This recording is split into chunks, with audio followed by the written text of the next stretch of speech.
ദുരന്തഭൂമിയിൽ നിന്ന് മുസ്ലിം ലീഗ് മതം തിരിച്ച് ആളുകളെ വേർതിരിച്ചു കൊണ്ടുപോയെന്ന ഗുരുതര ആരോപണവുമായി മുൻ മന്ത്രിയും MLA-യുമായ KT ജലീൽ.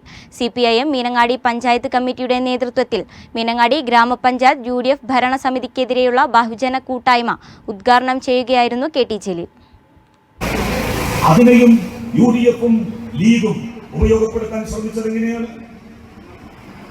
400 കുടുംബങ്ങൾക്ക് സർക്കാർ വീടുകൾ ഉണ്ടാക്കിക്കൊണ്ടിരിക്കുകയാണ്. കൽപ്പറ്റ ടൗൺഷിപ്പിന്റെ ഭാഗമായിട്ട് 400-ലധികം കുടുംബങ്ങൾ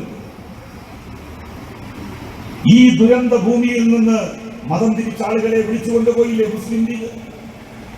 എന്നിട്ട് അവർ 100 വീടുണ്ടാക്കി കൊടുക്കാം എന്ന് പറഞ്ഞു. ആ 100 വീട് എവിടെ? ആ 100 വീടിന്റെ ഒരു വീടിന്റെ തറക്കല്ലിട്ടിട്ടുണ്ടോ ഇതുവരെ?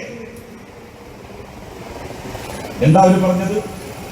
സർക്കാരിന്റെ ടൗൺഷിപ്പിൽ നിങ്ങൾക്ക് സൗകര്യങ്ങളൊന്നും ഉണ്ടാവില്ല, നിങ്ങൾക്ക് പള്ളി ഉണ്ടാവില്ല, മദ്രസ ഉണ്ടാവില്ല. ഈ കൽപ്പറ്റയിൽ ഇനി എന്തിനാ പള്ളി?